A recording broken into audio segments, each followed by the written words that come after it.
편입 시즌이 다가오면서 학점은행제 편입에 대한 광고가 엄청 많은데요. 비용이 저렴하다, 단기간 안에 편입할 수도 있다. 물론 맞는 말입니다. 학점은행제로 편입하시면 단기간에 저렴한 비용으로 편입을 할 수 있거든요. 하지만 여기서 중요한 건 모든 학생분들이 학점은행제가 필요한 건 절대 아니에요. 학점은행제로 편입하면 안 되는 유형을 3가지로 나눠서 설명해 드릴 테니 광고에 속아서 돈과 시간 낭비하지 않았으면 좋겠습니다. 바로 시작할게요. 첫 번째, 동일 전공으로 편입을 희망하는 학생. 인서울대학 편입은 서류 비중이 굉장히 높아졌다는 거 알고 계신가요? 학교별 서류 비중을 보시면 한양대 30%, 성균관대 30-40%, 중앙대 40%, 시립대 40% 등등 이처럼 서류 전형에 대한 중요성을 나타내고 있는 추세인데요. 이제는 필기시험 하나만으로 합격하기가 어려워졌습니다. 서류까지 대비하셔야 하는데 서류에서 가장 중요한 점이 전공과 연관된 경험이거든요.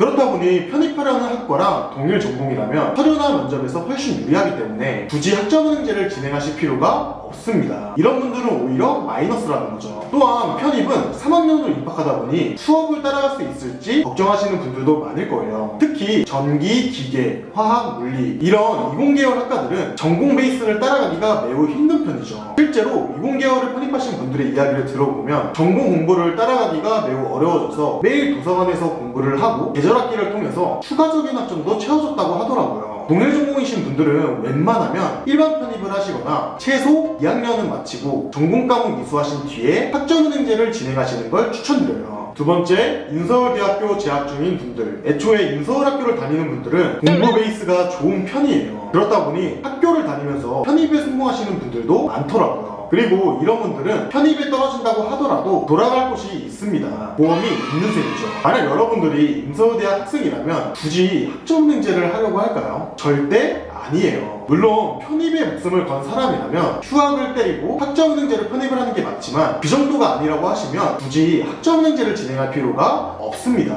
세 번째, 일반 편입 자격을 갖추신 분들. 학점은행제 편입을 알아보고 있는 분들은 학사 편입 추천하는 글을 많이 보셨을 거예요. 아무래도 경쟁률이나 경쟁자의 실력 수준이 낮다 보니 일반 편입보단 학사 편입이 유리할 수밖에 없거든요. 그렇다 보니 전문대를 졸업한 학생분들도 학점은행제로 빠르게 학사 편입을 만들고 있는데요. 다만 여기서 문제는 상황에 맞춰서 어떻게 지원해야 할지 판단해야 하는데 이런 상황도 고려하지 않고 학사 편입만 추천하는 광고 글들이 많다는 건데요. 예를 들어 알바, 공부, 학원 이렇게 3가지를 공부해야 하는데 여기서 학사 조건까지 만들려고 무리했다가 이도 저도 안 되는 경우를 많이 봤습니다. 차라리 학사를 포기하시고 일반으로 준비를 해서 편입 공부에 올인하는 게 좋습니다. 이처럼 본인이 무리하게 학사 편입 조건을 만들려다가 다른 전형을 소홀히 하게 되면 절대 안 된다는 거예요. 중요하다고 생각하는 우선순위를 정하시고 포기할 건 포기하셔야 합니다. 그리고 무조건 학사 편입이 유리한 건 절대 아니에요. 학교마다 일반 편입이 유리한 학과들도 있거든요. 그렇다 보니 학사 편입보다 일반 편입으로 준비하는 게 유리한 경우도 있습니다. 이미 일반 편입 조건을 갖추신 분들은 이런 부분들을 잘 고려해서 판단하시기 바랍니다. 여기까지 학점은행제로 편입하면 안 되는 3가지 유형에 대해 이야기해드렸는데요. 물론 학점은행제가 필요하신 분들도 많습니다. 어떤 것이든 장단점이 있는 것처럼 편입도 마찬가지인데요. 내가 학점은행제가 필요한지 아니면 그냥 대학에서 준비해도 되는 건지 최소한 이 정도는 고민해보시고 시작하셔야 하는데요. 만약 혼자서 어떻게 시작해야 될지 모르시는 분들은 아래 폰메일이나 카톡으로 문의 남겨주세요. 여러분들의 상황이나 목표를 고려해서 최소한 방향성만큼은 확실하게 잡아드리겠습니다. 이상으로 진프로의 학점관리였습니다. 안녕.